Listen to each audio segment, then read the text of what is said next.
Welcome, ladies and gentlemen, to another episode of the Three Man Weave College Basketball Podcast. We are back post week one, post opening weekend, and round of 32. Our voices have recovered enough from Vegas, sort of, to talk college hoops once again. I'm your host this week, Jim Root, joined by our coffee sipping father, Matthew Cox, and Greetings. our sleepy full time office slave, Kai McEwen.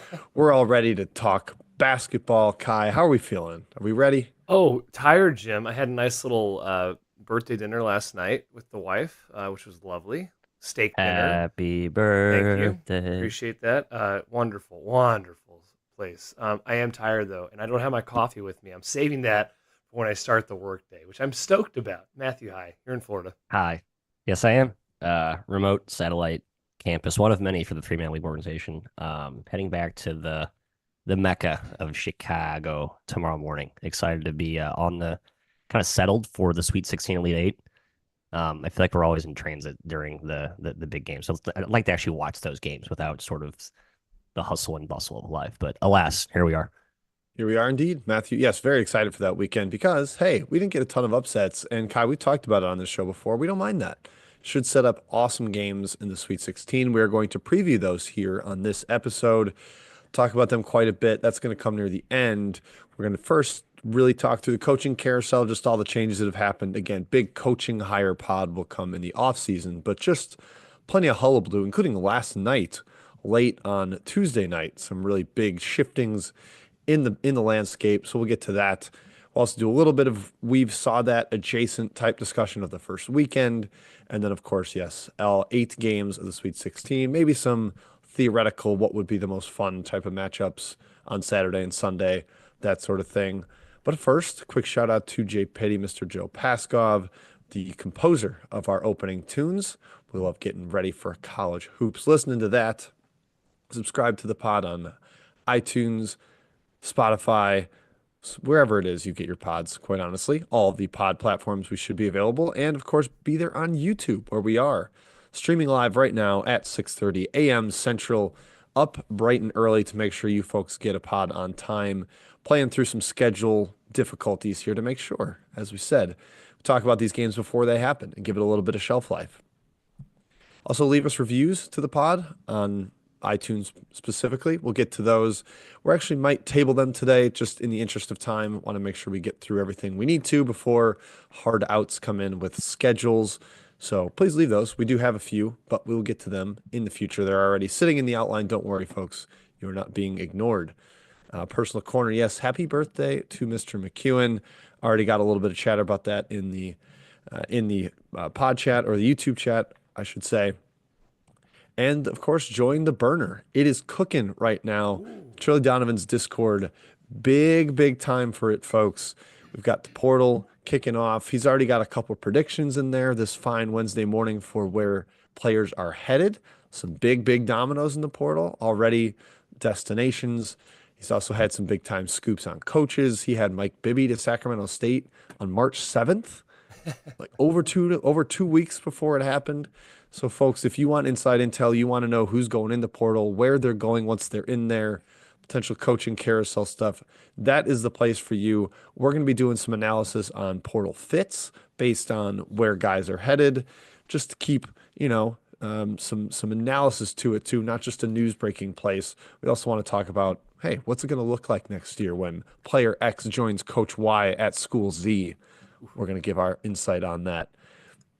But yeah, hop in there. $6 a month. Absolutely worth your time, worth your energy, worth your hard earned dollars.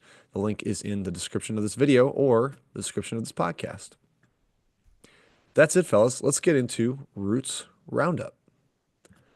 Roots Roundup is going to be news and notes, but specifically, it is a carousel based section this week.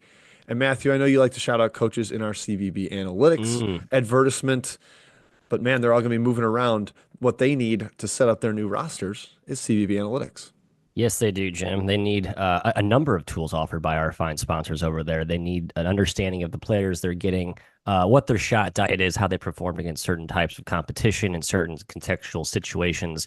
They also have some NIL budgeting tools now in there as well for GMs, a popular rising role. We'll talk about that later.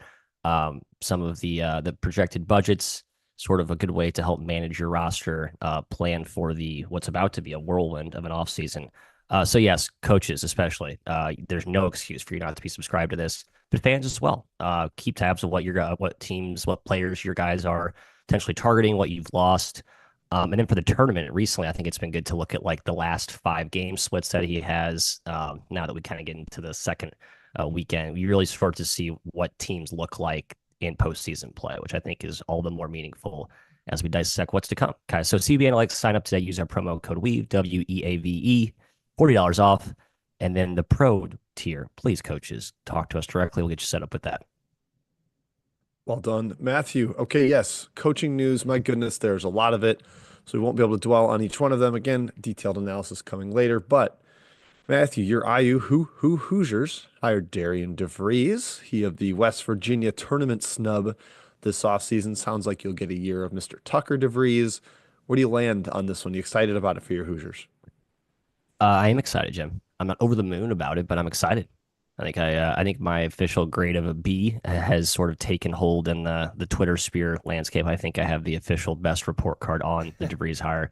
Starting to be some good schematical breakdowns. Everyone's like dying to know what the offense is going to look like.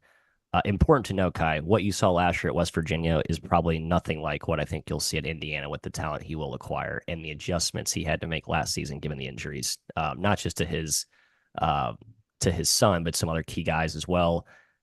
So I think last year was sort of actually a bad blueprint to look at for what he might do next season offensively. I feel like that was a key IU talking point in all the IU discussion boards and forums. I think it's a great hire. It's the best hire IU's made since Samson. I don't know. It's been a long time. So I agree with that as well. I do agree with that as well. Yeah. Better than Tom Crean, the boys say. Oh, Tom Crean going to a Final Four. Yeah, well, that's I would hindsight. say on par. Yes. Well, yeah, he went to one before, didn't he? Or did Marquette make Elite Eight? Can't remember. He had gone to the Final Four in 2003 before IU. Yeah. I just think DeVries is a great coach, guys. No nonsense. You're gonna love him. IU. Yeah, he's very Yeah. I'm kind of more in the mat of B versus over the moon, but you can't complain about it. I think at the worst, he's going to be rock solid. It's better than Archie, better than Woodson. So yes, agreed all around there. Texas moves on from Rodney Terry, goes and gets Sean Miller, who eliminated Rodney Terry. The fun full circle of that coaching life where Rodney Terry beating Sean Miller in the Sweet 16, getting to the Elite Eight may have clinched the job for him in the interim promotion, and then all the way around to losing in the first 4. Miller come on down from Cincinnati to Texas, going to have a ton of resources there. You know, the Sean Miller Xavier tenure wasn't quite as profitable as I imagined, but Kai, it's still a guy who's proven he can win. Did really well at Arizona before kind of the off-court stuff that is now legal caught up with him. I think he should end up succeeding with the Longhorns. Yeah, I agree. The Arizona tenure is like, okay, he can do this. The huge name job. He's been to 3 Elite Eights and 4 Sweet 16s, I think. I think it's a great hire. He'll do very well there. Sean Miller. Speaking of doing well, Will Wade to NC State, Matthew. The ACC needed to restock coaches this offseason, and you can kind of, your mileage may vary on Jai Lucas to Miami, Luke Locke's Florida State. I don't know how you think of this as anything but a home run for NC State, given the previous success of Will Wade, the success at lower levels, the aptitude for the current college basketball landscape. Home run for you, Matthias? Yeah, I almost said triple. Is that stupid? Okay. I'm curious I why. don't know why. I feel like it's a really, really, really good hire. I couldn't put my finger on as to why I was like not as I wasn't jumping with joy as I probably should be. I don't have a good reason for my gut instinct as to triple versus home run. Great guy. Yeah, great coach. I mean, I feel like there were times at LSU where I didn't love the offense or lack thereof. And we saw some pretty seismic like offensive to defensive changes with his rosters, but I think he's so built to win in today's day and age. And that program just needs like a jolt, and no one does that more than Will Wade. So at baseline, great hire, very good hire, great hire. Total home run for NC State is the program we're talking about. Total home run. All Will Wade does is win. Look at his LSU tenure compared to Matt McMahon's right now. It looks pretty good. I think this is fantastic. This might be the best hire of the offseason. Might be. devil's advocate would say Matt McMahon's tenure was bad because Will Wade left him with Mm. sanctions, but That that stuff is is now legal. sure, definitely a good talking point. Yes, yes. Yes, but yeah, I mean, you can look at it compared to Johnny Jones or Johnny Trent Jones. Johnson or John Brady, the guys before him. He's clearly been the best LSU LSU has coach for the had last bad like coaches. 25 That years. program should be way better. They've had bad coaches there. How the hell did Bad John Brady coaches. go to a Final Four? It will always befuddle me. But hey, Tyrus Thomas and Glenn Davis were really good. Okay, moving on to Iowa, where Ben McCollum took the upgrade within the state. Drake loses their coach for a second straight year. They become the Utah State of the Midwest. Kai, Ben McCollum, wizard, genius. Yeah. Can he recruit at this level? Who cares? I think with Bennett Sturts coming with, you got a foundation, and he's not gonna like. He doesn't need the A plus players. If he gets A minus players, he's gonna win. First team All Big Ten, Bennett Sturts. Yeah, have to I think imagine. so too. Man, This yeah, I guy's think so awesome. too. Iowa's going to He look is a good. lot different. Snip snap. Fran McCaffrey to Ben McCollum. Woo, that tempo whiplash is going to hit hard. Yeah, would imagine so. I know we had a little mini debate on what the tempo would look like with him at a higher level, just having more talent. But I tend to think he's going to stick with what dance with what brought him in terms of winning like crazy. To Xavier, where they went with Richard Pitino, Matthias, a kind of shocker last night as there were heavy rumors we would get the Chris Mack return from Charleston. And then Chris Mack tweeted, "Hey, let's go year two, Charleston. Thanks for welcoming me. I'm officially back." We don't know for sure if that was Mac turning down Xavier. I think the common theme or common wisdom is that Xavier chose a different direction and they chose Baby Patino. And now we've got two different coaches in the same family in the same conference. How excited are we for two clashes of Richard versus Rick next year? Yeah, it'll be fun. I think if you're a Xavier fan, you probably wanted Mac. And I love Patino. I just think I would feel more at ease with Mac personally, Kai. And hey, another reason to join the burner. There's a lot of good inklings as to what the order of priority that some of these conversations are. So you kind of get a sense of like, did you get the hand me down or did you get the first or second choice? But yeah, this one was sort of mixed signals. I was hoping it would be the Chris Mack thing, Kai, and we could continue this cycle of Xavier just rehiring coaches that they'd hired before, and that would just be a fun thing. But I think it's happy pretty for good. Patino. I've landed on good. At first, I was like, meh. I land on pretty good. He turned New Mexico completely around. And now his Minnesota tenure looks pretty darn good when you're comparing it to Johnson. Obviously, he didn't have to deal really with the NIL stuff, and he kind of parachuted in New Mexico. But it was kind of a careful what you wish for sort of thing for the Gophers. A good segue here, Jim, to talk about the Gophers next. But I think this is a good hire. And I'm fine they didn't do a retread Chris Mack. He had his time. I kind of think I would have preferred Mac. I want if a coach has proven he can get a 1 seed and a 2 seed at my school, like yeah, I'm comfortable with that guy. It's funny he has the Sweet 16 and the Elite Eight dotting around the years of the 1 and the 2 seed where he went home early. But man, he won big there. Richard is the, I guess, more upside gamble. It's the a little bit of the allure of the unknown, but never had a top 25 Ken Pom team at Minnesota, despite winning big relative to other coaches. But I think Minnesota went and landed right on their feet with an alum of that school. Nico Medved won at people kind of forget he started Furman being competent. He kind of started Drake being competent, and Colorado State got them going. Made the tournament multiple times. Almost made a second weekend. Arguably should have made a second weekend. Really just home run hire, Mr. McEwen. Yeah, fantastic hire. He's succeeded everywhere at places that are tough to succeed at. Uh, it's funny. He's an alum of Minnesota. So he in his goodbye speech to Colorado State, he ended it with, "But now it's time I take over at the University of Minnesota." Not just like it's an opportunity. It's like no, this was inevitable. I'm an awesome coach. I know I'm an awesome coach. I'm going to go save the Gophers. So yes, fantastic hire. A plus all across the board for Minnesota. He's going home. Matthew's nodding emphatically for those Yep. at home not seeing I think best the hire we've visual. talked about so far, frankly, for fit and all the Yeah, I saw Nico's it great. in the carousel thread. Trilly joked like, "This is the only search that did exactly what it should have. Just boom, snip, snap, go get your guy." Not, but then UNLV, a little more of a crazy option here, going with Josh Pastner, formerly of Memphis, formerly of Georgia Tech, formerly of ESPN studio shows with Tom Crean, formerly wearer of the dentist shield during COVID. Matthew, this is a little bit more off the rails, but I think they wanted somebody proven after young Kevin Kruger couldn't quite get them over any humps. NIT King, Josh Pastner.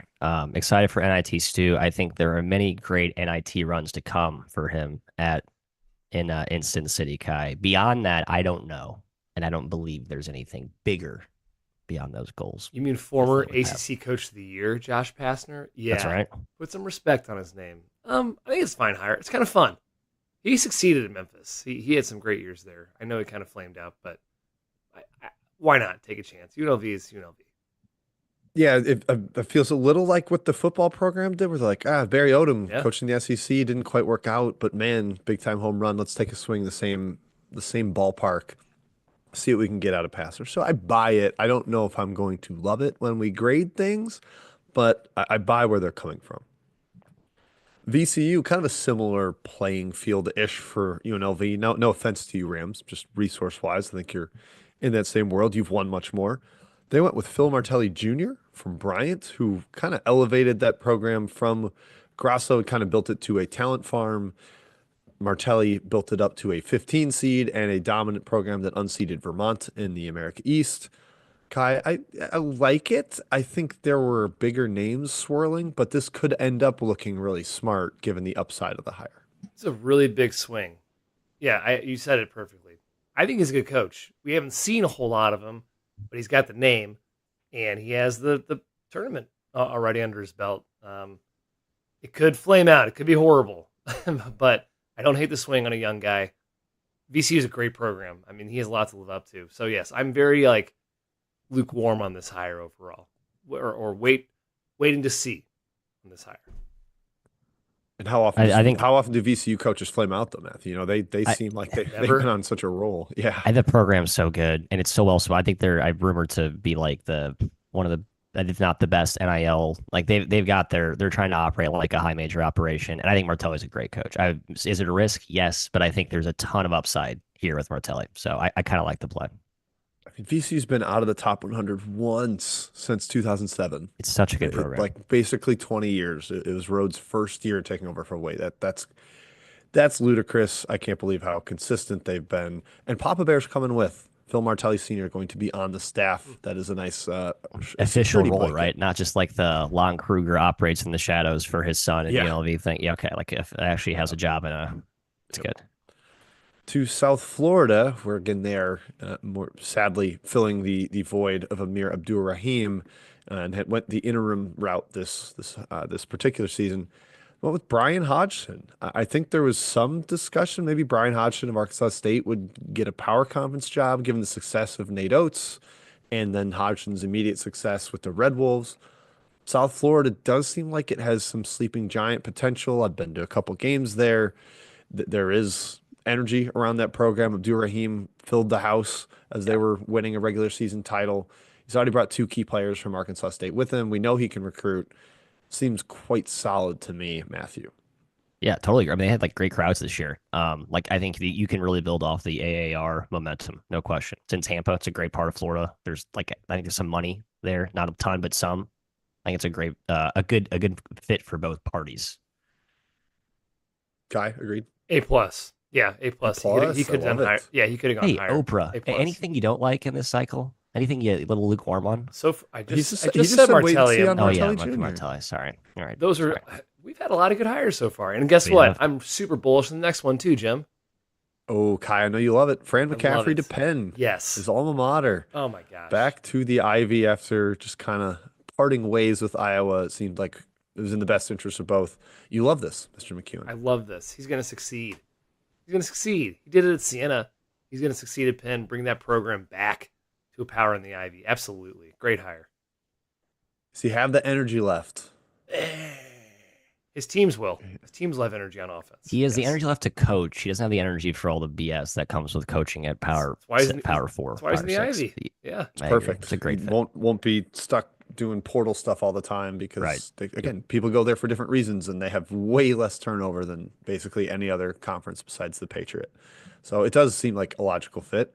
Also in the Ivy, Kevin Hovde filling in or taking over the Columbia job. He's a former Columbia assistant off the Florida staff. He's also been at Richmond.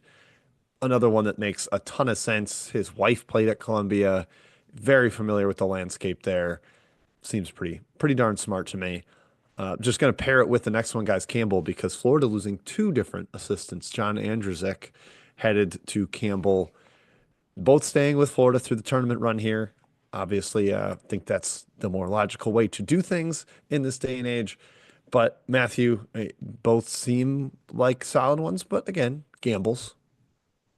Yeah, but I don't know. Again, I know we're biased, but I just feel like the intellectual horsepower of that staff under Golden, just sort of the ties and networks of those dudes. I can't imagine they'll be bad coaches. I don't know what the upside is, but I think there's high floors there, even though they are kind of unknowns, if that makes any sense. Agreed. Kai agrees. I think, yeah, Andrzejczyk took over as he's one of the young like coordinator types that just like totally energized one side of the ball for Florida, and they're looking for him to do the same there at Campbell. Chicago State, I moved them up in the order here because I thought there was a 0.0% chance that Chicago State would poach a sitting head coach, and they were able to. Alcorn's Landon Bussey coming on up to the Windy City. He won at Alcorn, maybe not quite as big as you'd hope, but man, what else can Chicago State really hope for beside a guy who's had like 20 win seasons or 10 win conference seasons at a level similar? Kai, we're saying we're Oprah, I guess, but Yes. this is another good hire. It's is. A plus hire, Matthew. Landon Bussey, Chicago State got him. What? I, yeah, I have no idea how. it's way better than anything they could ever hope for. I mean, my goodness. Yeah, 4 straight years of double-digit wins in the SWAC. Pfft, knocked out of the park, Chicago State. Are they getting resources all of a sudden? Wow. I think so. I think they have they've like elevated above like whatever the median SWAC resource pool is. It seems like that's the case because they also got I think Gillian's coming back as an assistant. No, he's going somewhere No, else. he's going He's elsewhere. Yeah. okay. But yeah, If Bussy he came great back hire. 1 year later as an Yeah. assistant, As an when he assistant, was sorry, the that's head right. Yeah, that job, would make like, no sense. that'd be a wild Like transition. I'm making more now as an assistant though. No, but yeah, I think Chicago State's getting some. I'm not investing, Kai. I don't know whose dollars those are. They're not my dollars, but maybe I might start to look at my portfolio and shed some money their way. Yeah, I mean they fired a coach, so they paid. I don't know what the buyout would have been on Spinelli, but then they are, I assume, paying a buyout of Alcorn Right. to pull in. So yeah, that would indicate more resources than they have had in the past. Speaking of resources, Iona, they fired Tobin Anderson and hired Dan. I don't know how to pronounce it. I'm sorry, Garriott. I'm not entirely sure. He was an assistant on in the NBA. Young guy had coached the Cleveland Charge in the G League.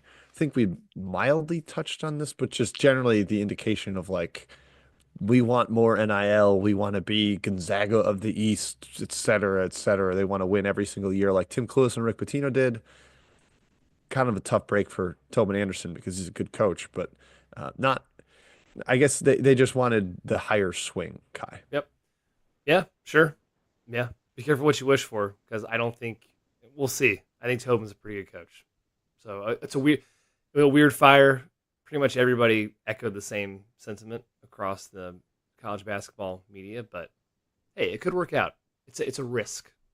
Yeah, it's just wild for like Iona to try to copy the BYU model and just like where can we pull in NIL money to throw at players? Yeah, his dad's rich, right? His dad's like a I billionaire. believe that is Yeah, the case. that helps. Yes. I did read some good things about like one of those where even though the firing was pretty brutal, doesn't mean the hire is going to go poorly despite the Sure. process. And I kind of think that might be I think we all want it to go terribly because we feel bad for the whole thing and we hate how that was done. But I want do to go think terribly. this Yeah, I'm not cheering for going poorly. Just yeah, you can still be careful what you wish for, kind of thing. Yeah, I like when karma wins and sort of these disaster AD decisions. That's my like a la UT Arlington. Although they've been good since Cross. They Not just haven't been really. as good as Cross. Not Not as good really. as Cross was. I would say not really. Yeah. Yeah, I guess this year they were down. They were good 2 years. The last year under Turner though, like very good. But not Cross. McNeese backfilled the Will Wade vacancy with Bill Armstrong, who has been a longtime assistant at tons of different places. Most recently, Baylor for a season, coached at Link Academy in Missouri, then at LSU. Very connected to Will Wade, so just kind of a more of the same. Let's give him the second chance. He's also linked to the strong ass offer type stuff. So it really is just more of the same, which when you're winning as big as McNeese was, that made a ton of sense. One that does not make a ton of sense, Mike Bibby to Sacramento State. At least Dan Gario of Iona had coaching experience. Bibby's had a little bit of like high school experience, but man, this just feels like, I don't know, throw a name at the problem. See what happens, Mr. McEwen. Football program talks about how much money they have. Maybe they have a bunch of money coming in for basketball too. Mike Bibby's a huge name. Okay, why not? This program's never been relevant. Take a swing on a big name, sure. Yeah, I will not grade this one strongly. You don't I need to. just You don't think need you to should. rush to bet Mike Bibby in Sacramento State. Rather, you could fade him. Yeah, just it's not the same as Doug Gottlieb. I just think you should hire coaches when you're hiring a Mm. coach. That's my crazy opinion. They're another program with, I think, like they've gotten a ton of investment recently. Like they were in play to move up to the WCC or something, weren't they? And they've been terrible. It made Well, no they were sense. But saying that. Yes, I'm okay, not sure how but I many think they investment. actually have some. I don't know who's. I mean, it's Apparently, but a they have a big lot of city. money Maybe coming there's a. in. Yeah. I don't know. Makes no sense to me. But All right, a couple others just to name quick. Again, we'll do more analysis later. In the offseason, UL Monroe hired Phil Cunningham. Radford hired Zach Chu. Very interesting one because he was in the Pacers analytics department and chief strategist this past season at SMU. So also not really a coach, more of like kind of game planner front officey type. We'll see how that one goes. And Longwood promoted Ronnie Thomas, internal promotion because Griff Aldrich, their head coach, took the associate head coach position at Virginia with his old college teammate Ryan Odom. So that one was rather surprising. Other openings that have occurred, besides like Bryant and ones we mentioned in New Mexico because their coach is leaving, Villanova has fired Kyle Neptune. Heavy whispers, rumors that they are waiting for a certain College Park-based team to end their tournament run so they can officially announce their hire. Is that a better job? Debatable, I guess. I mean, maybe they think because they'll be all basketball, all their NIL money goes to hoops. Yeah. Wow. But yeah, Huh. well, we can litigate that one when it's officially official. Mhm. yeah, I don't know. I'm torn on that one. You're probably right, Fordham though. fired Keith Ergo, just ran out of momentum after a strong first year. Denver fired Jeff Wilburn. Again, just didn't quite end up getting where. And Ed DeChellis retired at Navy, longtime coach there. Kind of a bummer seeing this. Now I wish they would have won the Patriot tournament, gotten him that swan song final trip to the big dance. That is it, fellas. That's the talk of coaching. I believe we hit everything we have not touched on quite yet. But before we do now, we head over to We've Saw That. So a quick recap of the opening weekend, Mr. McEwen. Are we ready to do that? Yes, of course we are. Of course. Okay. Do we need to shout out our sponsor? Probably Not should. relevant anymore. Probably should, Jim. I know hey, the bracket started, but guess what? You can still join bracket pools starting in the Sweet Oh, 16. there you go. So yeah, Pool Genius, give them a shout out. They're good for other formats, tournaments too, outside of the bracket. Their subscribers win. It's a fantastic tool to use when you want to optimize the pool you're in. If you're in a huge pool versus a small pool, they'll give you the tools to win and win some money and come out on top. Whether in your small office pool or an enormous contest across the entire country, they know how to play it safe, how to take calculated risks, do all the legwork for you. So you can just enter and ka-ching. If you're serious about winning, go to poolgenius.com/3MW and sign up for Pool Genius. It's a Team Rankings affiliate site. We do love Team Rankings. So poolgenius.com/3MW. There you go. Yeah. Yes, sir. Well done. Okay, we saw that. Just going to hit first weekend really quick. A couple of factoids on the tournament. If you haven't heard them, seen them floating around in the ether, this is the first tournament since 2007 to have no teams seeded 11 or higher in the Sweet 16. So no real true Cinderellas. Arkansas, the only team seeded six or lower than six. They are the 10 seed. The Tyson Chicken Razorbacks are far from an underdog. So yeah, not quite that kind of a story. You got BYU, the plucky six seed that just gave a player $5 to $7 million, whatever it is Devonta got. So yeah, not a true underdog story to be found here. Is this a trend, boys? Is this an NIL is corrupting sport? Parity is gone. It's going to be like this every single year. I don't think it might start to go that way a little bit. I think we're overreacting, jumping the gun on 1 year. We just had two Final Fours that were just a mess. Like San Diego State just made the freaking title game. FAU made the Final Four. We're not there yet in terms of all big dogs win all the time. Also, this is the best Sweet 16 ever. We always complain about how people are ruining like small teams that frankly we love to see win early. We don't love to see in like the Elite Eight, the Final Four. We want to see the best teams play on the biggest stage. It's going to be an awesome, awesome Sweet 16. Also, we were like a crazy shot away from Colorado State being in the Sweet 16. UC San Diego probably should have beaten Michigan in the first round. We still had Drake and two 12 seeds win in the first round. I think we're fine overall. I wholeheartedly agree with Kai. I do not think this is any indicator. I think people race to make every single tournament a referendum on the sport. This is what's happening. Sky is falling, et cetera, et cetera. I don't think this is a total drastic change. I think it's more an effect of the fifth year COVID guys who all took their fifth year, the best players they could, went to the best schools they could. I've gone through, started updating my roster file for next year. It's bleak at a lot of power conference schools, and the portal does not offer the same kind of upgrades that they typically have. I don't think that dominance is going to carry over to next year. Matthew, what do you say? I was kind of split brained here in terms of I do think it's a precursor of the doomsday for mid majors.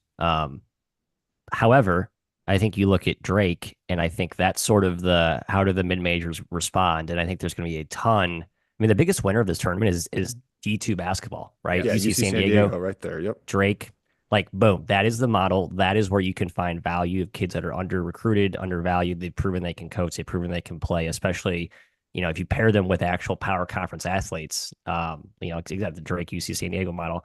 I think that's where the mid majors will adapt and I think maintain their relevance. But I think with the committee selection and with all the high end quality one opportunities these big power conferences get, it's going to be so hard for these mids to get in. And I don't think we're going to ever see a mid major as good as what we saw with UC San Diego. Like, I just don't. Depending on where you draw the line of mid major, all the best teams and the best conferences have the best coaches and the best talent, right? There used to be like coaching could mitigate better talent, but now all these schools that we just went through the list, they all make good hires now. They all have bigger and better staffs. So they have the smartest guys in the room with the best talent. You can't, there's no advantage left for mid majors, unless, of course, again, I think the D2 thing offers a little bit of like a counter punch, but I don't know, man. It's took me uphill sledding. There's always a bigger fish. If someone's going to come eat your players at a higher level, go get the best ones at the lower level. And unfortunately, that's just going to keep happening. I don't know, man. I think there could be something there because of like those JUCO players getting the extra year. Maybe you can kind of hang on to some of those, but if they're super good, then the power conferences will come pick them off. I think what we'll see is a lot more. We could see a lot of good mid majors pop up every year. So overall, mid majors stay strong, but I don't think we'll ever see continuous mid major programs. That I agree with. Right? Yes. You see what I'm saying? Like if you're a mid major, you have a great year. That's going to be a flash in the pan. It's going to be hard to sustain real momentum with guys and players and coaches. Yeah. Yep. Coach is gone. Players are gone. Yeah, you're really good. Well, he's going to follow your coach to Iowa. So unfortunately, that I'm very on board with. Unfortunately, but I do think year to year we're going to have teams trend up, crescendo with like a senior core that somehow stayed together, or just was underpoached or something. So I'm not giving up on mid majors. The other stat: only 4 conferences represented in the Sweet 16, the lowest since 1975. No Pac-12, obviously a part of this, but yeah, no Mountain West, no WCC. Gonzaga not making it for the first time in 8 years is a part of this as well. So not a sky is falling thing, but certainly a talking point for the let's make it the Power Conference Invitational, and these are the best teams. And I don't know, it's fine to me. We're 6 conferences if you count Arizona as Pac-12 and BYU as WCC. There you go. But we don't count that. Yeah, whatever. That's a nonsense stat. Whatever. Yeah, it's only 16 teams. How many can really be represented? And the SEC was dominant this year. It has 7 of them. Yes. Yeah, the most ever for a team in the Sweet 16. Saw a lot of, well, the ACC got 6 out of 7, and they got 7 out of 14. Whatever. It's fine. It's 7 teams. They're really good. They're all like top 4 seeds or whatever it is. So it shouldn't come as that big of a surprise. The best games we saw, Maryland, Colorado State, I Not a think probably the ton. clear-cut one. That one had some back and forth shot making, a late big shot by Colorado State, matched by a buzzer beater on the other end. Kai, did Derek Queen travel? If he did or didn't, it's never called, so I'm fine with that. Apparently, there's no gather step in college hoops. Whatever. There's no gather step in the world. That was made up. So it's never called. Never called in pickup, college, NBA. I don't care that wasn't called a travel. Great shot. Matt? I saw no travel there. I wanted there to be a travel as a huge fan of this Colorado State team, but there was no travel there. I do think as a larger annoyance, the advantage that offensive players have when they go downhill half court, especially in the open court, it has never been greater. It is impossible if you're a defender to like negate a hard drive with downhill momentum. Like you can get in the way, but there's always like the stretch of the rule of the travel and the gather and the Euro, coupled with the charge rules have now been completely eradicated, coupled with anytime there's contact that's initiated, it's always a block. I think that's if I were on the rules committee, I would have a good hard look at when a guy barrels into me and I'm sliding my feet, even if I'm not set, if I'm sliding my feet in a normal direction, that shouldn't be a block on me. I think that was called way too often in this tournament. I think it's like it's hit me all season. Like, man, do we really give the offensive player that much of an edge? No Like, call. you have no No chance to call. guard. No call. Or Yeah, no I think call. more no No call's calls. actually better. Yes. I think more I no would like more calls. no calls.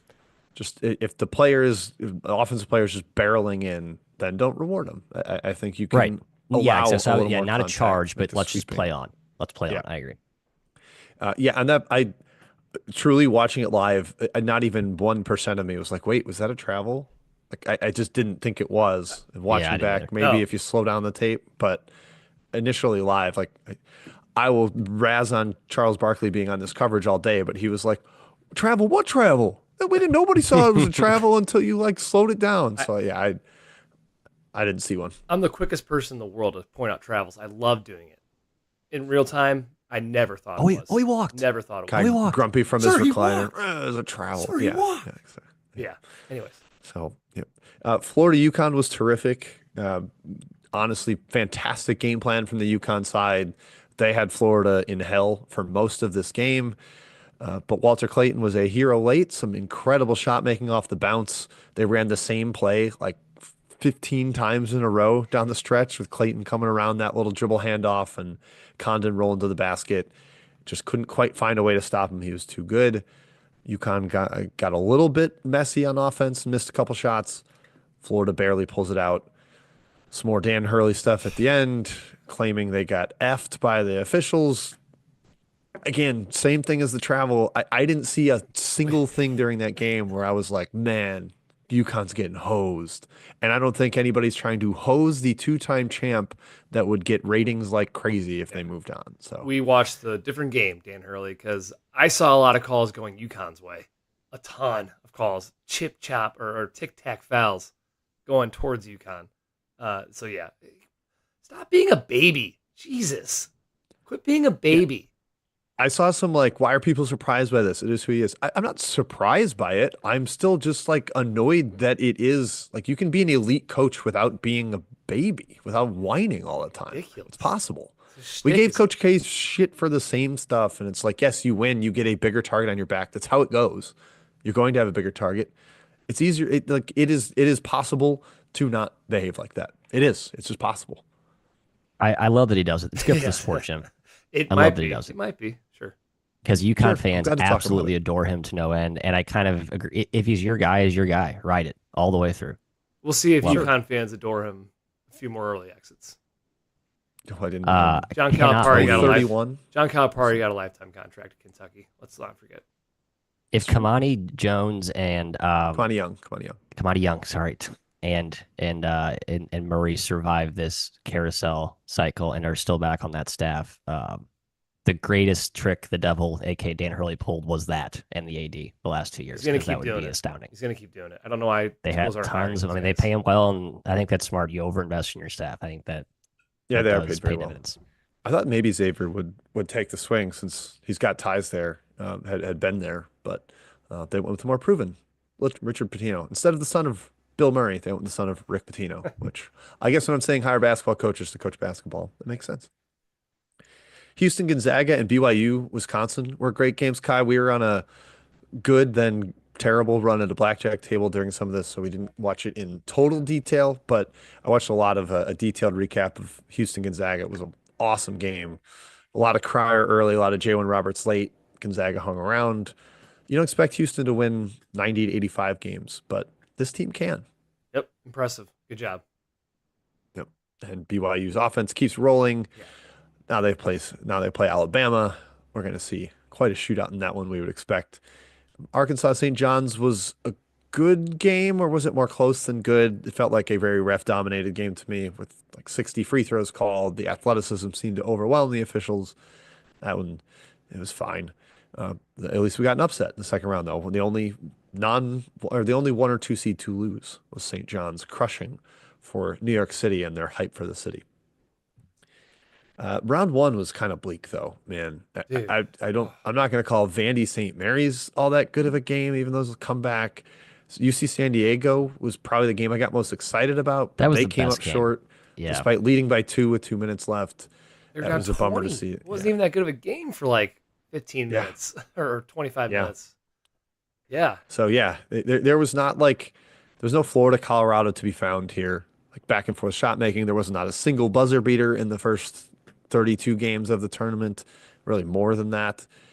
It was overwhelming, or overall kind of an underwhelming first 2 rounds, but we hope and we will cross our fingers that that leads to an even better Sweet 16 and Elite Eight, so long as Matt's Duke Blue Devils do not just juggernaut UConn their way to a title, which could happen. All right, that's it for We've Saw That. We're going to get into previews now. Sweet 16, Thursday, Friday, 4 games each. Before we do, Kai, a quick shout out to Home Field, who's getting us looking good. We were all wearing some Mizzou gear despite that disappointing loss to Drake. We had like 2 tables worth of Mizzou Home Field gear wearers. That was pretty sharp at Cosmo there in Vegas. Well, Mizzou, I don't love you right now, but I love me some Home Field. I wear them all the time. They make the best premium collegiate apparel for schools of all sizes, Power 5 to D3. I just saw it's their 7-year anniversary. That's fantastic. They have like 60,000 followers now on Twitter. They're doing fantastic. They are expanding operations. They used to be in the basement. They're the nicest bunch of guys. I really am happy for them, and I'm happy they keep us swagged out. I just got a bomber jacket, Mizzou style. Yes, it's awesome. I can't recommend it enough. The hoodies are great. The shirts are great. They're all comfy. The designs they make are fantastic. They dig through archives of your school and find stuff that is meaningful to you. Or if you just like the logo, hey, just buy a shirt with the cool logo. I get it. I've done it. I will do it. Homefieldapparel.com is where you can go to shop your school today. Use our promo code 3MW at checkout for 15% off your first order. That's homefieldapparel.com. Home Field, wear one for the team. Beautiful, beautiful, Kai. All right, we're going in chronological order here. Starting on Thursday, early tip. Boy, they're feeding us points early here. BYU, Alabama, Thursday in Newark, 7:09 p.m. Eastern on CBS. Matthew, sky high total, 175 points. Alabama's going to make it a track meet. BYU's going to knock down shots. What are you looking at here? Is this going to be the shootout we hope it is? Do you think Alabama runs away with it? What say you, Matthew? I think Bama wins this comfortably. And I know BYU's been impressive. I think we're sort of glossing over the fact that BYU was, I think, quite fortunate to play in Denver in altitude for their first 2 games. Like all the sort of advantages we talk about or bemoan that the Mountain West has in non-conference, and then why they don't play well in the tournament. In BYU, lo and behold, they got to play at altitude. And now they don't, right? And so that's, I think, going to maybe not expose them, but I think we should look at the last 2 games with a little bit of a grain of salt, Kai, with the Cougars. And I thought Alabama against St. Mary's, I know St. Mary's could make a shot, but it's just like their talent is really, it just weighs on you. And I know that BYU's got talent. I think Alabama's talent's just a different tier. And again, this is why the SEC is so good. They have the best talent, but they also have the smartest coaches. It's a tough hill to overcome for BYU, who's good and really deep, but I don't think at Bama's level right now. I think from a betting perspective, Matthew, you just hit the nail on the head. Denver, 2 games. Now you're flying out to Newark, going west to east. Yeah, that's the best case. Unfortunately, it's non-basketball because their offense has been great against 2 really good defenses. They're over 1.2 possessions in both of those games. They're hot from 3. They can shoot. They have a ton of momentum coming into the tournament. They're continuing it. And yeah, Alabama's defense is not great. It's solid this season. It's almost as good as the first two teams BYU played, but St. Mary's missed a ton of open shots, man. It was some of Bama. There's a lot of St. Mary's in that game, in my opinion. I think Alabama and BYU get a lot of high quality shots, Jim. We know the total is enormous. I don't really think either team stops the other. So I was leaning BYU plus 5.5 geographically agnostic, but in Newark, I think you have to lean towards Alabama. Yeah, I think I lean towards Bama too. I think you've got by far the best guard on the floor. Sorry, Yegor Demon, but Sears has just been unbelievable lately, like back up to his first team All-American type status. And the stat that kind of jumped out to me, Alabama allows catch and shoots at the second percentile rate nationally. So very low, like none. You do not get catch and shoots because of some of the drop coverage and stuff they play. And that's like what BYU has feasted on, is they've turned every game into a jump shooting competition. Like they're more jump shooting Jays than Creighton was this year. And they've just been better shooters than everybody. Like their jump shooting numbers against Iowa State, against Wisconsin, even a little bit against VCU. Like they've been unbelievable in recent games. And I just don't think Alabama's style is going to allow that. They're going to force a little more off the bounce, going towards the rim, run into Omori's arms there. I think they're going to struggle a little bit more offensively than they have in the last couple of games. Not to say like they're going to score 65 points or something, but enough that Alabama, with that wave of talent that Matt's talked about, can just kind of overwhelm them. Maybe BYU's post guys will play way better than Saxon and our guy Wessels did, Jim. Because like Kada and Foose, they're not that tall, but they are like way more effective post scorers than the St. Mary's bigs, at least how they played in that Bama game. They were terrible. I mean, Saxon was abysmal and Wessels couldn't score. And they had, they had a real girth advantage for sure. And I think BYU will have that too. But I mean, Bama's long up front. I think that's sort of the thing is like we think of Bama as like this kind of softy, skilly team, but like they have real length at the rim this year. Yeah, and having Nelson look healthy really gives their offense a boost. And he, even without shooting, he makes such a big impact on their offense. I'll give you Foose in the paint. I don't know that I think of Kada as like throw it down to him, drop step bucket type guy, but those guys could get a ton of offensive rebounds against I think Alabama, his who's second not. chance, like, yeah, Yeah. Kate more of the garbage guy, but man, he's dominant. Like his minutes, you feel his presence on the floor. That's where I think you've got to get your catch and shoots is Jay Billis. The best time to shoot a three is on an Off of offensive me. rebound. So I think that's what they're going to need a lot of if they want to get open jump shots, because typically Alabama first shot defense is not going to allow them. Okay, next game on the docket. Maryland versus Florida from San Francisco at 7:39 p.m. Eastern on TBS. If you're thinking travel stuff here, Maryland is going from Seattle down to San Francisco without going home. So they knew they would do that, so they packed for it. But that does maybe give you they're not all the way home. But then Florida is the one that has to make the cross country trip. Maryland does not. Kai, where does that put you on this game, the Crab Five versus the insane waves of depth and talent that Florida brings? Yeah, and both teams are just involved in the two best games in the tournament: the buzzer beater Maryland and the Hurley scare for Florida. I've been very impressed by Maryland. I think the bus stops here though, and I think the answer is the Gators have so much size and depth up front to throw at Queen, to throw at Reese. The Terps are light on depth in the front court after those two. If they get in foul trouble, it's dire, in my opinion. Florida guards are really tough on the ball. That's key against Gillespie, and they really guard the three-point arc well. That's key for a Maryland team that shoots the ball very, very well. Not often, but well. And Terps defense is good, especially in transition, but I think the Gators do wear them down.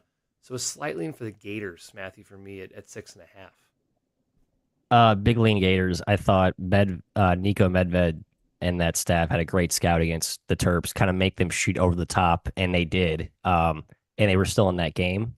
And you kind of baited into Maryland forgetting about Derek Queen down the stretch. I think if Florida's not going to probably sit back and shell and make them shoot. I think they're a little just more pressure oriented defensively. But I think there's a lesson to be learned from that game plan where, yeah, Maryland can shoot. Yeah, they can get hot. But I think that kind of forces them to go away from their bread and butter. And if you get long misses for that kind of fuel runouts for Florida, I mean, Florida's going to kill you in transition. So I think I just don't see how Maryland scores here, Jim. Like, I think they're going to need to get white hot again because if they do try and go through the post, I mean, that front line for Florida, I don't think Maryland's seen a front line like that all year, save maybe Michigan in terms of size and defensive aptitude. So I don't know.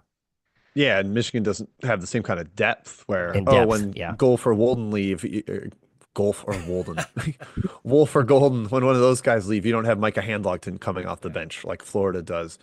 Yeah, kind of like subtle stat thing that Colorado State shot 24% from three, Maryland shot 42, and Maryland needed a buzzer beater to to win. beat Colorado State. So despite that favorable shooting splits, also yeah, so Maryland plays through their bigs off the roll at like a top five rate nationally per synergy. Like you attack ball screen, let's get it to Queen in space at the top of the key, let's get it to Reese, let them attack downhill. I just don't think that works against Florida. Their bigs are too good of defenders. There's too many of them. They're all You're mobile. not, Yeah, they yeah, can all move. you're not going to Tommy Houck from the perimeter, even Chinilu or Handlockton or Condon. Those guys can move their feet enough. I think that's going to shut the water off a little bit. I like that long rebound point, Matt, how that can fuel Florida. So I lean to Florida. I think Florida wins. I sort of think Maryland's just like kind of tough enough right now to keep it close. But hey, maybe Willard's halfway out the door, and all his frustrated press conferences with people asking about Nova are going to derail the game planning. And Florida, one other point too, I think they had like oh God, we're the top seed playing against defending champion Yeah, sure. Hurley. They were tight until really Martin bailed them out early with his NCAA tournament experience, and then Clayton just being great late. Maybe there's some weight off the shoulders. Let's have fun playing ball again now that we've got that game out of the way.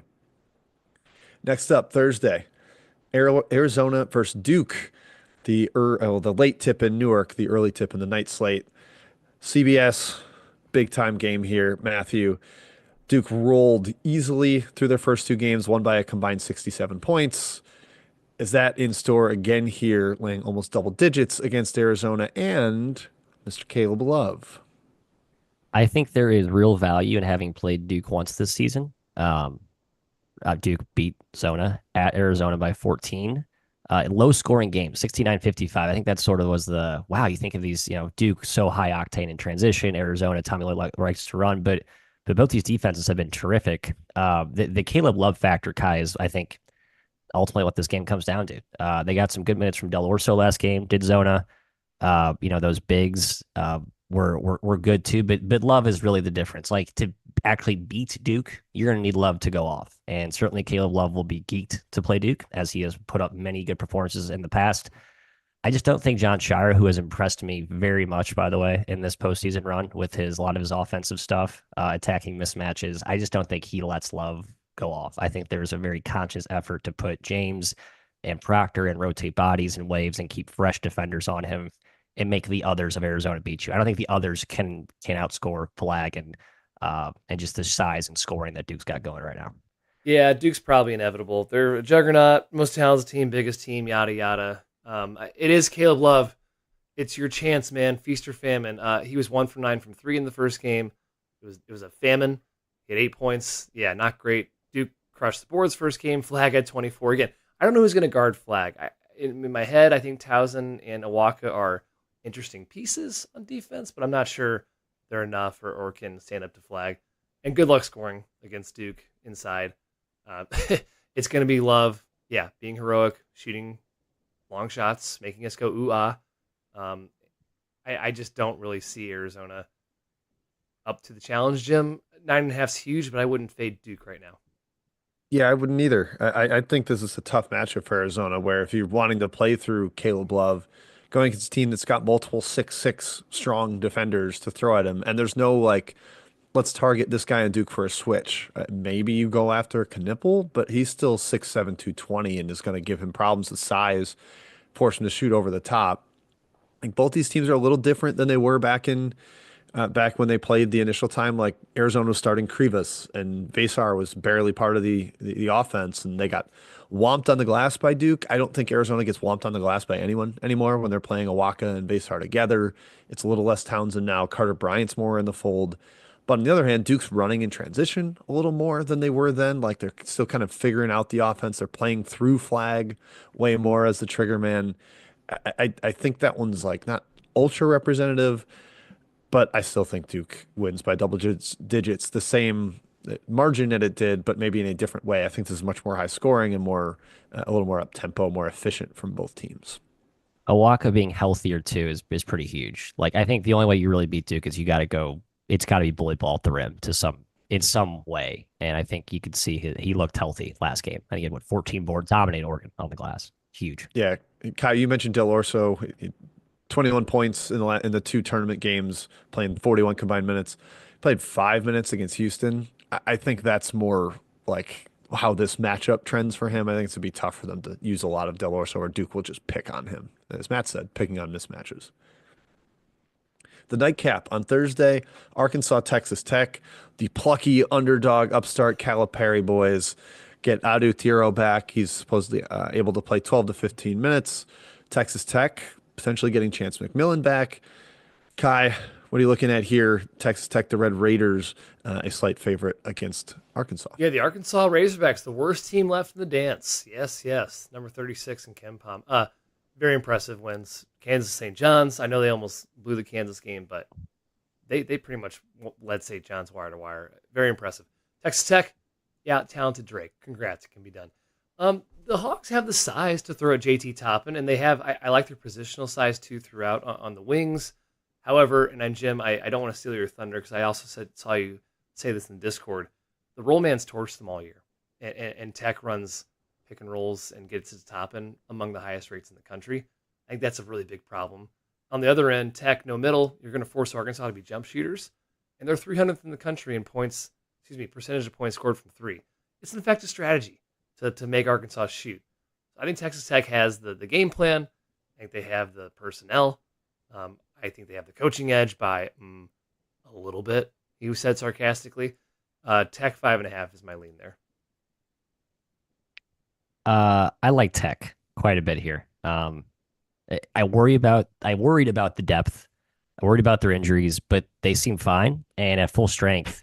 I kind of like the SEC teams. Like they have talent and they're just so well coached. And I think it was such a night and day difference between what you saw with the Mizzou attack of Drake and the Tech attack of Drake. And Toppin is awesome.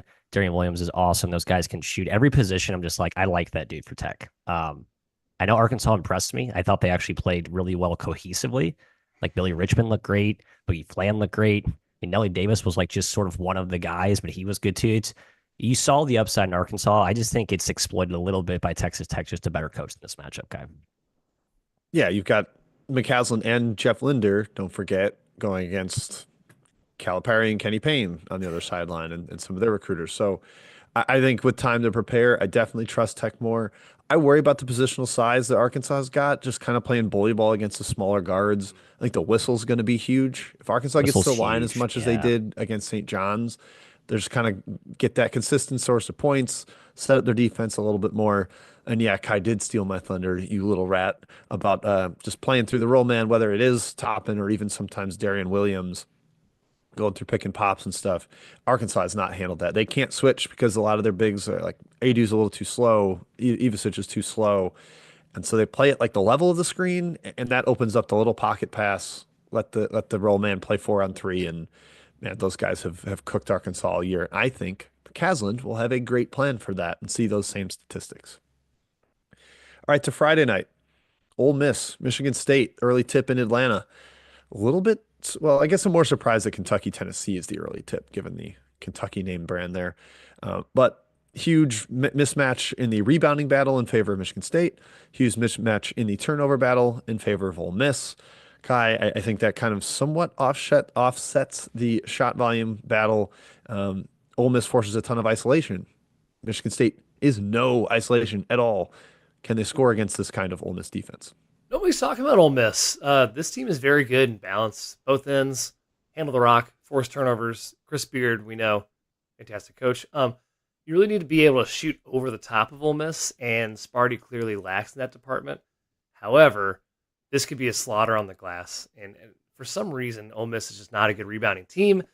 They tricked me when I saw them in the preseason. I thought this team would get off the bus is like, whoa, like athletes, strength, front line, you would think would be very good at rebounding. It has not been, and that's Michigan State's bread and butter.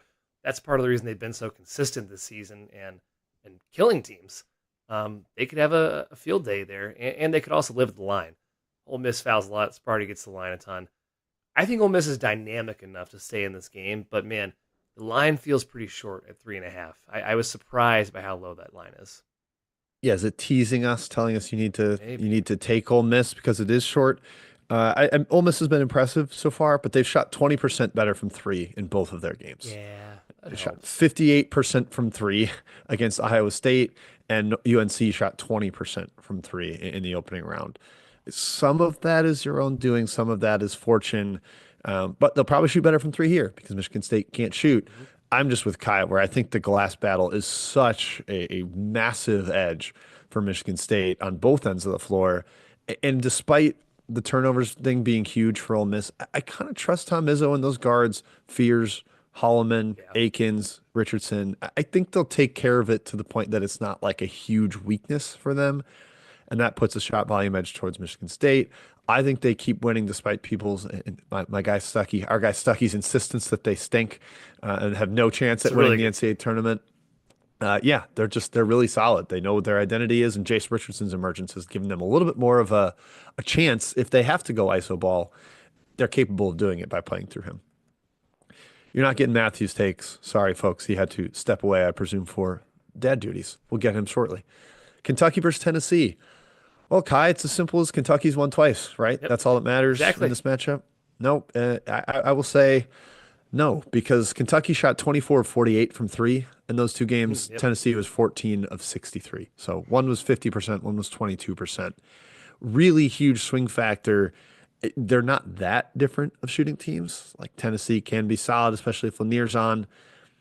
The shot selection's big. Tennessee took 45 threes in the first meeting. Second, they got more to the rim, had a much better chance to win, again, thwarted by a little bit of shooting variance. I like Tennessee, Kai. I think they bully Kentucky and they get the rubber match here. Yeah, the shooting Not splits the rubber were. match. Sorry, the Yeah, well, third yeah. match. I guess make it 2-1. The shooting splits were huge. Yeah, 50% from deep. But that's what Kentucky does. I mean, they are elite marksmen. That is their peak. They are really, truly are capable of being that good of a shooting team, especially Kobe Brea, right? But first game, the Vols crushed them on the glass. They won the turnover battle. No Lamont Butler. I don't think in the first game they were much better handling the ball with him in game two. And they held up on the glass a little bit better. I hope, for Tennessee's sake, I hope Rick Barnes really just adjusts and, to your point, stop falling in love with the three, go inside, like bang inside against Kentucky. I think you can have success doing that. I just think with the two wins, hey, maybe Kentucky, maybe Mark Pope-Matt has the Vols number. At 4, it's very tough for me to lean either way. I think it's a good line. I'm probably going to be a fence sitter in this game. And you're on mute, Matthew. Matt, you muted? You muted on Zoom, Matthew? Yes. Thank you, There you Jim. go. That's confusing. I like Kentucky here. I think Pope's sort of found some soft spots in this matchup that he's exploited in the past. I just also was very impressed with Kentucky against Troy. I know Troy's not Tennessee, but like I thought Troy was sort of built to maybe give Kentucky some issues. But I just think all those guys who, especially like Butler looked really healthy. Offensively, they're really clicking right now. And defensively, they've actually been much more impressive than I thought. That was always the question with the Kentucky team is can they guard and stay in front of speed and pace and space. We saw Alabama kind of crushing with that. Tennessee doesn't they don't do that, right? Like it's basically Ziegler, but like most of those other guys are just kind of catch and shoot or more power type scorers. I think Kentucky's defense isn't exposed by what Tennessee does. And Kentucky's good enough on the glass to not get bludgeoned on the boards. So I like Big K, Big Blue Nation, UK. Big K. Big K. Big I UK. agree with Matt's first point that Tennessee does not really beat them off the bounce, and that's the Kentucky weakness. I don't quite agree with the second. I think they can get bludgeoned on the glass. Troy was even with them on the glass. Illinois out rebounded them 44 to 36. Illinois is a great rebounding team, two ways, but so is Tennessee, or Tennessee can be with their size, the relentlessness. I think that's where things are a little bit different here. And yeah, I'm going Tennessee. Matt, any quick Ole Miss Michigan State that you want to get in for the people? Michigan State. It's funny. Ole Miss, I'm torn on. I just think they're too volatile. In general, their defense is picked on too much, like a lot of the SEC teams, because I think a lot of the SEC teams played SEC offenses, like Bama's and that Florida. I think even Kentucky to some degree. I think they're all better than people give them credit for, even to the numbers. Still, I like Sparty the way they're playing right now. Just more of a team, more of a cohesive style where I think Ole Miss is just kind of my turn, your turn, NBA talent. Let's see what we can do offensively. I know Beard's a good coach, but I think the coaching shows up more for Michigan State in this game. Izzo, Mr. Izzo. Yeah, ball movement just better with Michigan State. Okay, Yeah. the nightcap in Atlanta, Michigan and Auburn.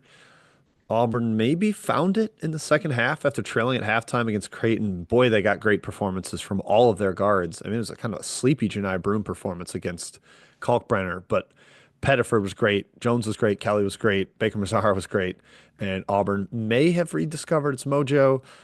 Matt, they've taken a little bit of money for those that care about that in betting markets, getting bet up against Michigan and that size up front, even if Broom is not quite able to dominate again against Wolf and Golden, or Golf and Wolden, if that is your preferred nomenclature. What do you think here, Matthias? Trey Donaldson's revenge. I think he plays awesome. I think he's been awesome. I sometimes question if Michigan's a guard short, but they've been terrific. I've never doubted this team. I think this game is 1-2 possession late. Maybe Auburn just gets an extra rebound or two and wins by a bucket. I think this is the best game I think of this next round. Wow. Yeah, You I love think Dusty May. Interesting. I do. Hey, I've been kind of right. Big Ten tournament Oh, still here today. Yeah, they've been good. Good team. They play close games. Who cares? They won them all. Doesn't matter. Yeah, my thoughts. Guess what? This will be a close game. My thoughts. The next two games are pretty short. I think Michigan's luck runs out here. They should have lost to UC San Diego, just point blank. Should they? Yes. They're up like 17. Yeah, UC San Diego shot like 2% from three the entire game, and then they came back and led by 3 with less than 2. I mean, Michigan's defense is underrated. People don't give the defense is terrific. Okay, but you still almost lost to San Diego. Now they beat A&M. I think them beating A&M says, okay, maybe you compete with Auburn because A&M I think does tend to give Auburn trouble. However, I think Cardwell Broom is the perfect counter for Wolf Golden. Like you want two guys perfect for guarding Michigan's two best players and their vaunted front court. It's Cardwell and Broom. I think they just completely take them out of the game or at least contain them enough. And then the guard play edge. I agree. Donaldson's been awesome. Auburn's got the better guards, and I don't think it's really that close. So 9's huge, Jim, but I'm not in a hurry to bet Michigan. yeah. I mean, how many teams can switch to the 4-5 pick and roll like without a second thought the way Auburn can? I mean, Matt, you mentioned Maryland not seeing a front court like anybody in the Big Ten except Michigan. Well, Yeah, Michigan's fair. kind of the same way. They haven't seen front court like Broom and Cardwell together. I think that's a good point there, Kai. I do think you got to attack the offensive glass if you're Michigan. Auburn's given up double-digit offensive rebounds in all 5 of their losses, 12, 11, 24 against Texas A&M, and then 10 and 10 most recent ones. So that is a big weakness for them. You've got to get after them. Michigan had 16 offensive rebounds against A&M, so that is a potential weakness, and I think that's why it stays close. I'm with Matt that this stays close. Double digits feels a bridge It too does feel a far lot. for it, reflective of Auburn's early form and as well as they played in the second half. I don't think it's quite there. Last game, Houston and Purdue, the nightcap in Indianapolis. Boy, tough regional spotting for Houston here. Hey, you're a 1 seed. You get to play a road game against Purdue in Indy. Also, real quick, guys, on these, they're being played at Lucas Oil, like cut in half Lucas Oil. Yeah, horrible. Instead of the field house. Would make me lean under in both and probably favors the teams that aren't as reliant on shooting in both, which in this one is really kind of both of them. But for the first game, that's kind of a point for Tennessee. But Kai, looking at the ball movement here against Houston trapping pick and rolls, they're going to try to make Braden Smith's life hell, take the ball out of his hands, which means you get a lot of Trey Kaufman run floaters, which he's really good at. But how deep are those floaters? Can he play make once they've trapped him? That's my biggest matchup concern here for Purdue. I think it's a slow game. I think Houston kind of bleeds them out into submission, and I'm a Cougar here. Men versus boys. Houston's going to hound Braden Smith. Hound him. I don't think the guard play is good outside of Smith enough to overcome that pressure. I think playing through the post is almost impossible against Houston, and Trey Kaufman is going to finally see some true resistance down there. -8 is a big Houston lean for me. Yeah. Mass on mute. You are muted. There must Stinking be. you. Yeah. The home court advantage, I think, cannot be understood. Like, That this is will be the- one of the Yes, I agree with that. Sorry. biggest court feels I think you'll see in a tournament setting, even though the Lucas Oil thing, Jim, to your point. Like, imagine this game at the actual field house. Like, fans truly on top of you, that would be I would probably give Purdue like almost a full home advantage here. But I still think Houston's matchups are just too good here. I think Houston wins, not like a blowout, but I think comfortably. Yeah, this is another one I'd lean to the dog like the Auburn game, but I do think Houston wins. I probably won't bet it, but first two games, Purdue out rebounded their mid-major opponents 45 to 24 and 41 to 24. I don't think you're getting plus 17 on the glass against Houston. I think Houston is going to eat on the offensive glass. I think Purdue's been better defensively in that department than they've been most of the season, but they're playing much thinner, slighter front lines. Like Joe Charles and Christian Shoemate, while athletic, are not Jalen Roberts, JoJo Tugler, Javier Francis bully ball inside. I think Roberts will be a problem for Purdue as well if they're not playing Kaufman Wren at the four, like alongside first or alongside Will Berg, who they dusted off in the first round. I think his little like whirling dervish lefty half hooks that kind of beat up Gonzaga in the second half are going to be a problem. So Houston has enough there in a slower game to pull it out for me, but lean Purdue on the spread. All right, that's it, fellas. We're not going to hit reviews again. We're going to get Kai off to his big work day. Let him have his coffee. Can't wait. Let Matt take care of his family out there in Naples. So that's it. That wraps up our episode Wednesday morning here. Plenty of shelf life to listen before Thursday and Friday. Enjoy those games. If you're around in Chicago, come see us on Saturday at Joe's on Weed. We'll be there live with the Action Network. Hopefully, all of us will get some time on the mic talking with our guy Stuckey and with the group there. A little cool live show. I think it's free RSVP. And if you have the Bet365 app and the Action app, you get a couple free drinks, which everybody likes those. So come on out if you're in the area to Joe's on Weed, 4 o'clock Central on Saturday for the two Elite Eight games tip off. Thank you for tuning in. We'll be back again next week at a to be determined time for our pod, always scheduling around travel this time of year. Jim and Matt going to San Antonio, or Jim and Kai going to San Antonio, excuse me. Matt not able to join. But appreciate you as always. Good to see some people in the chat this early in the morning. We love you. Join the Discord. Peace.